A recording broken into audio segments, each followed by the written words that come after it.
é que vai funcionar a frente de trabalho?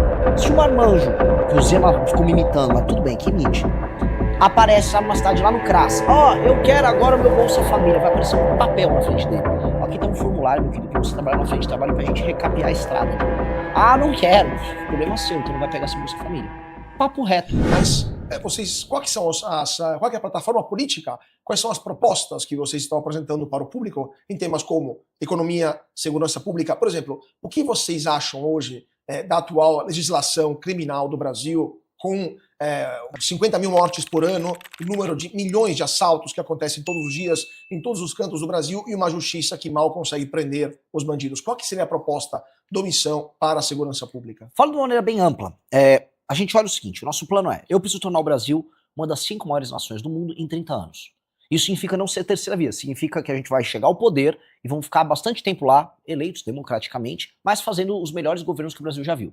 E o que nós precisamos fazer para que daqui 30 anos, o Brasil seja uma dessas 5 nações? Pois bem, nenhuma das 5 maiores nações do mundo permite que parte do seu território seja tomado pelo crime organizado. Nenhuma delas faz. A Índia não permite, os Estados Unidos não permite, a Rússia não permite e a China não permite. Vamos colocar aí essas como as 5 grandes nações que vão disputar poder. O Brasil permite.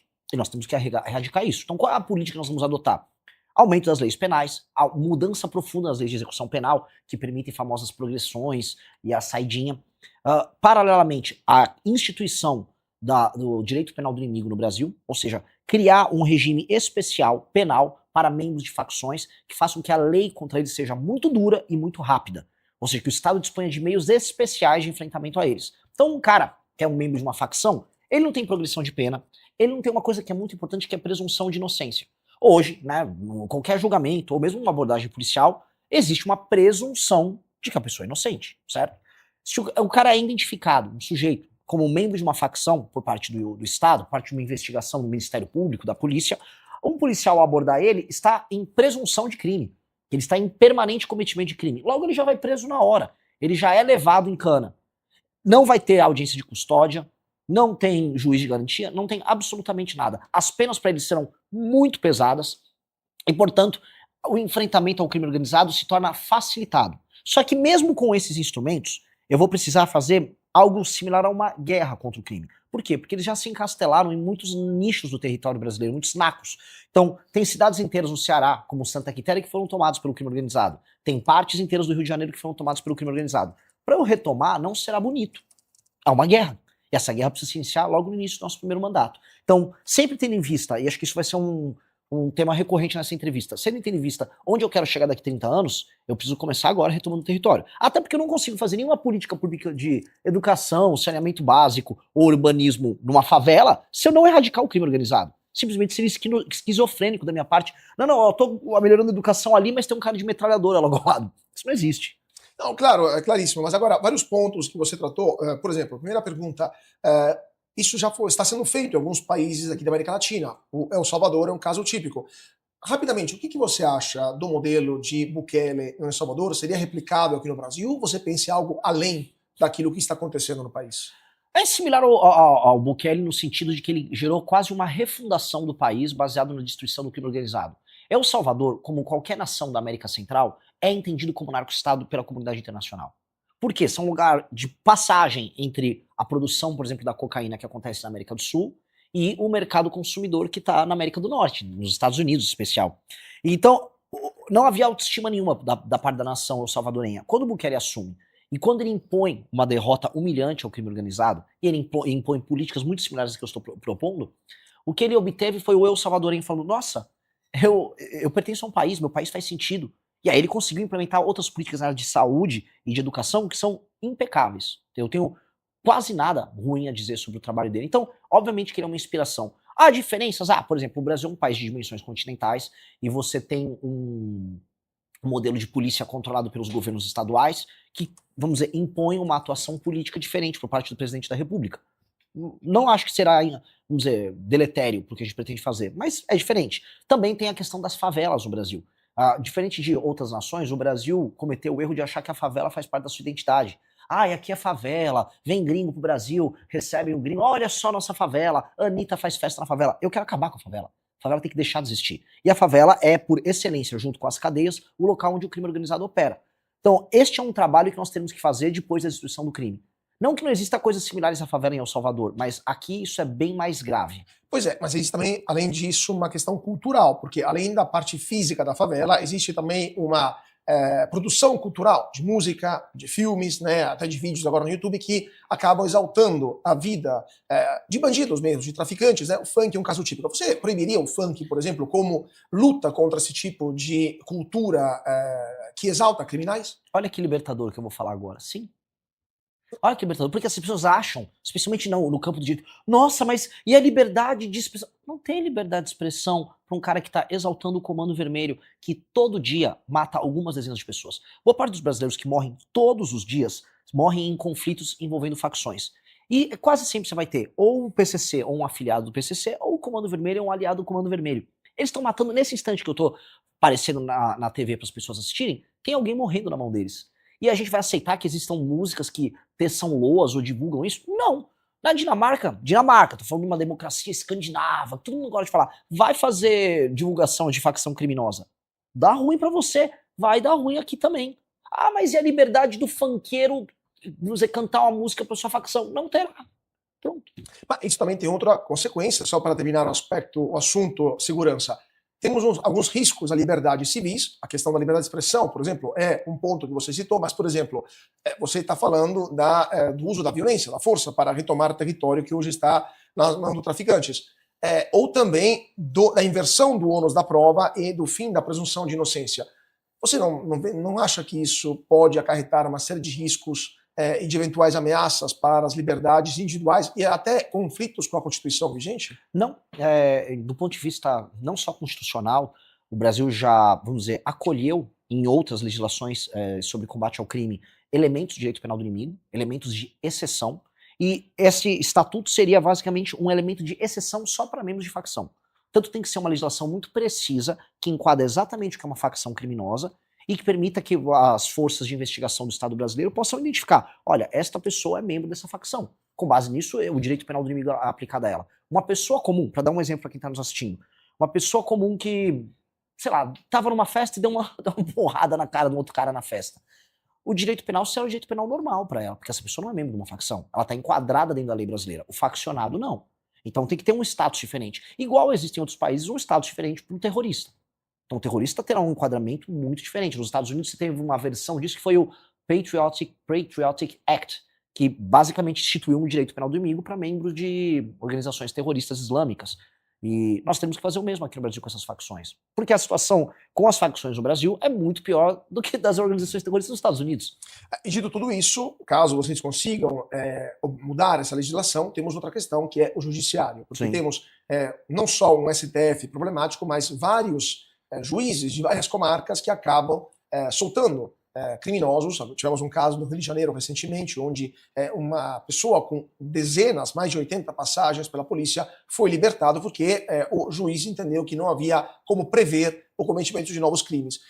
Como é que vocês pensam de enfrentar um judiciário que claramente não digo conivente, mas pelo menos é leniente em relação a uma parte do crime no Brasil e considera isso até como uma forma de revolta social e, eventualmente, as cortes supremas no Brasil, as cortes superiores, a STJ, a STF, são um problema, na sua opinião? Óbvio que são. Eu vou começar. O Brasil permite uma subjetividade por parte do juízo. Então ele pode ter uma expressão pessoal na hora de emitir uma sentença. A gente conhece isso muito, por exemplo, na justiça trabalhista. Muito juiz tira a decisão da cabeça dele para punir, por exemplo, o empresário. Faz parte da lógica, inclusive a própria lei entrega a ele esse elemento subjetivo, porque ele diz, olha, existe uma relação hipossuficiente entre o empregador e o empregado, logo o juiz pode atuar. Então é como se ele tivesse um espaço de artista para ele criar. Mesma coisa, tem muito juiz de vara criminal que sai, vamos dizer, progressista da faculdade de Direito e vai querer fazer sua justiça social dentro do tribunal. Este cara tem que ter leis muito duras em que não há espaço algum para ele interpretar. E as nossas leis, infelizmente, permitem esse espaço de interpretação. As dosimetrias que são montadas na hora de punir alguém acabam permitindo, não, olha, até tantos anos fica semi-aberto, então se ficou semi-aberto, depois eu dou uma progressão para ele ficando aberto, e aí você tem essa maluquice. Não pode ser permitido isso, de maneira alguma. As leis têm que ser muito duras e muito claras, e todo tipo de crime violento tem que ter uma punição muito aguda. Se uma pessoa aponta uma arma para você no meio da rua, A lei brasileira não dá o valor devido a isso. A pessoa que apontou uma arma pra você, ela está se colocando como juiz da sua vida. Ela escolhe naquele instante se você vive ou se você morre. Tudo pra poder pegar um celular, ou uma motocicleta, ou um carro.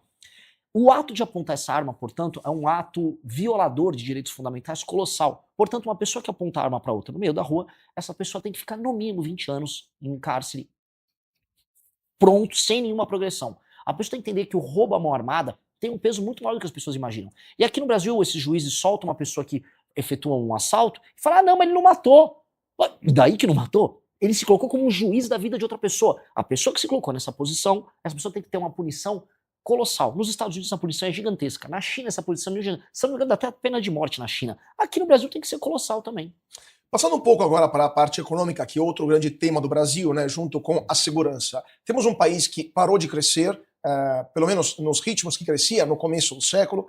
A produtividade é estagnante, uma indústria que está em profunda crise, temos uma população super endividada e principalmente temos uma dívida pública explodindo. Mas eu queria começar pela carga tributária do Brasil, que é uma das maiores do mundo, especialmente a maior dos países em desenvolvimento.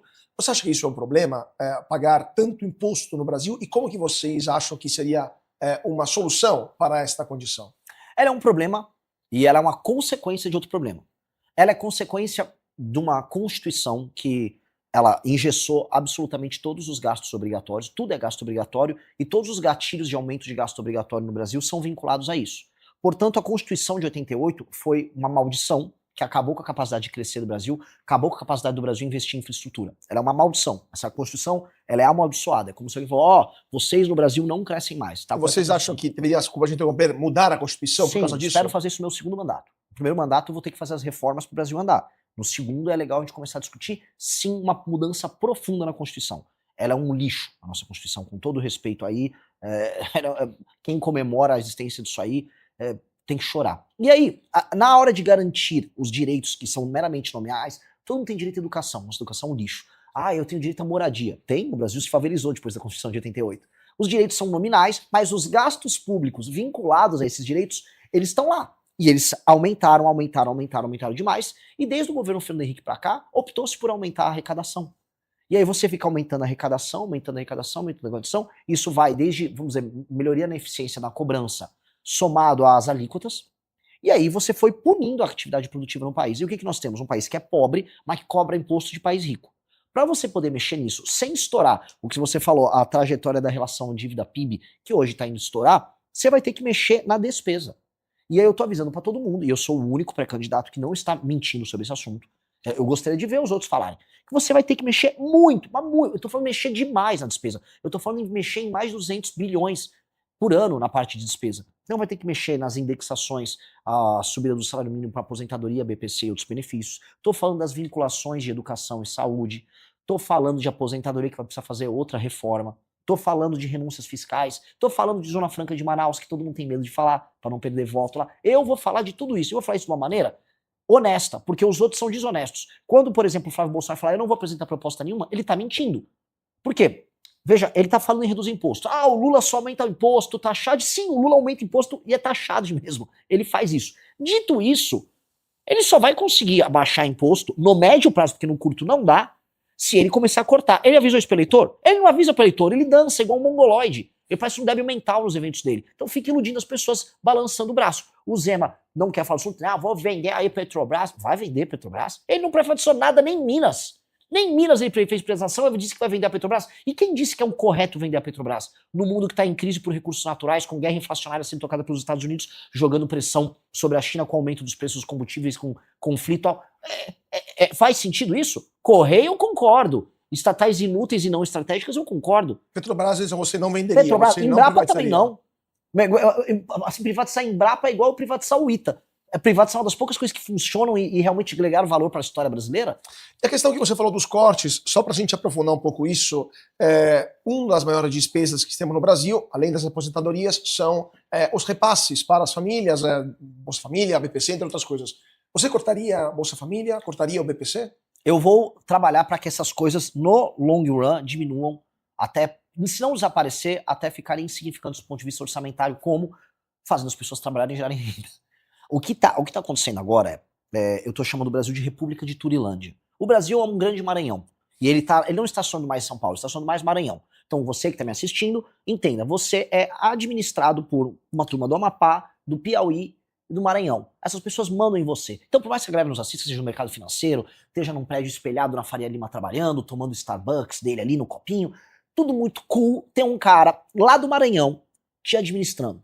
Porque nós não nos organizamos politicamente. E aí a gente outorga para uma classe política vagabunda o destino dos nossos trabalhos. E o que acontece no destino do nosso trabalho? Financia a classe política mais torpe do mundo nessas cidades ao redor do Brasil e financia o Bolsa Família para uma população que já se acostumou à ideia de que será sustentada pelo Estado. São mais de 20 anos de Bolsa Família, e isso em pequenas cidades do interior do Nordeste, que eu, como o único pré-candidato que está fazendo isso, e aí não quero falar, eu sou único, mas eu sou, o que eu vou fazer? Eu não estou vendo os outros rodarem, por exemplo, o interiorzão do Ceará, o interiorzão do Maranhão. Eu, como o único pré-candidato que está fazendo isso, eu estou vendo as cidades e as pessoas não conseguem conceber que exista uma vida sem emprego na prefeitura, sem Bolsa Família. Não existe na cabeça das pessoas uma vida sem isso.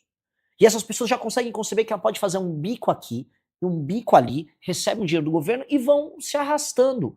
Não vai dar para viver assim. No Nordeste, 40% dos domicílios estão recebendo Bolsa Família. Isso é uma exploração com o restante do Brasil. Isso é errado. E aí nós temos que acabar com isso. Como acabar com isso? Alteração nas nossas...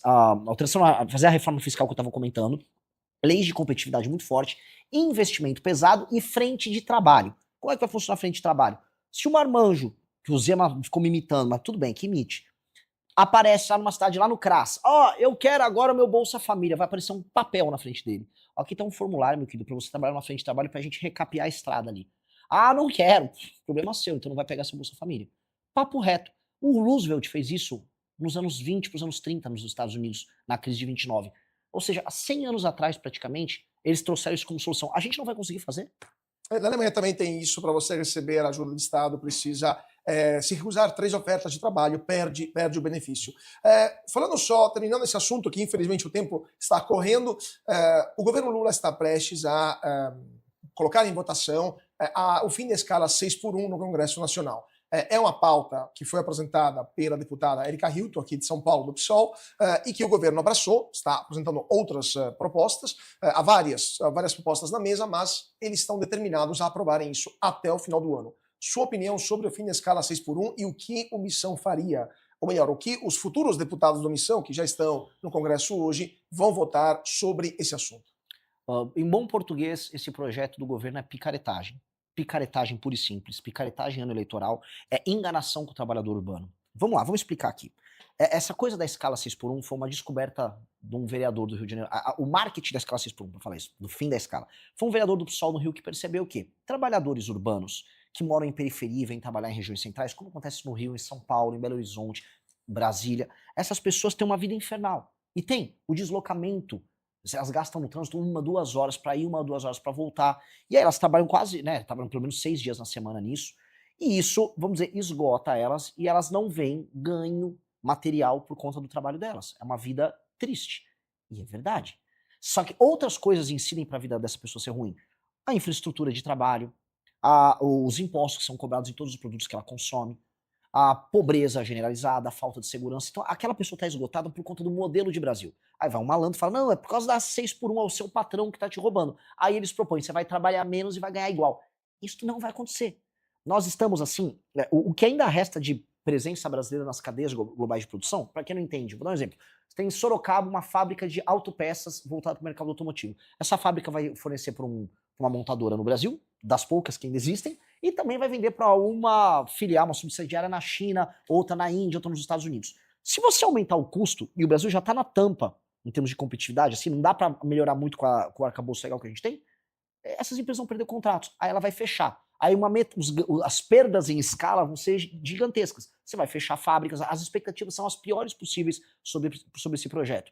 E o trabalhador urbano que trabalha, por exemplo, num serviço, um pequeno restaurante, que tem que abrir também de fim de semana, etc., como ele é engessado, porque tem um sindicalismo que obriga ele a ter que contratar todo mundo CLT, ele não consegue fazer contratações no método, contratar um MEI, como está acontecendo em todos os outros setores, ele vai ou fechar a empresa dele, ou ele vai repassar o custo para o consumidor, e aí os que ainda permanecerem contratados e não partirem para a informalidade, eles vão ver o custo de vida deles aumentar. Então isso é ilusão, isso é mentira. A gente tem que ter um novo modelo de contratação, um novo regime trabalhista no Brasil. E a gente pode discutir sobre isso. Pois é, terminando que temos mais 2 minutinhos. a CLT ainda é a base da contratação brasileira, cada vez menos trabalhadores, especialmente os jovens, têm trabalho formal com carteira assinada. Vocês abrogariam, caso ganhassem as eleições, a CLT? Fariam outra reforma trabalhista nos moldes do Temer de 2017? Ou como está bom?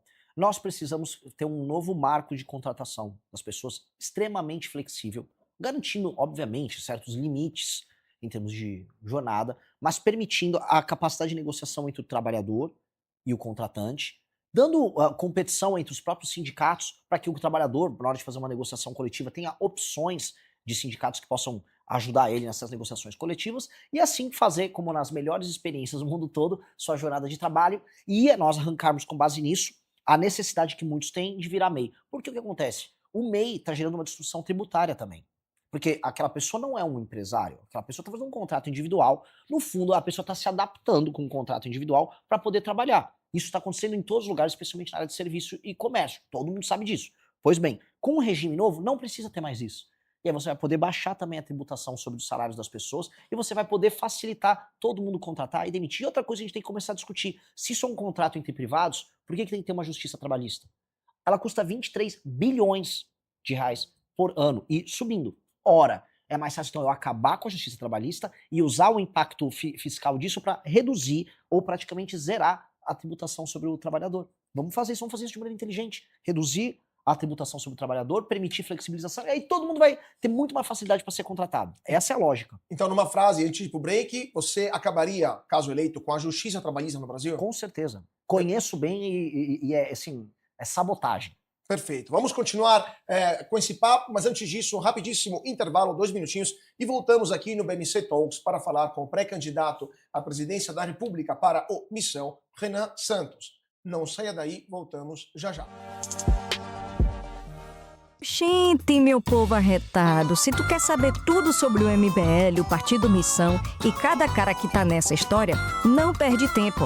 Se inscreve agora e ativa o sininho, porque essa onça aqui vai te mostrar os melhores cortes.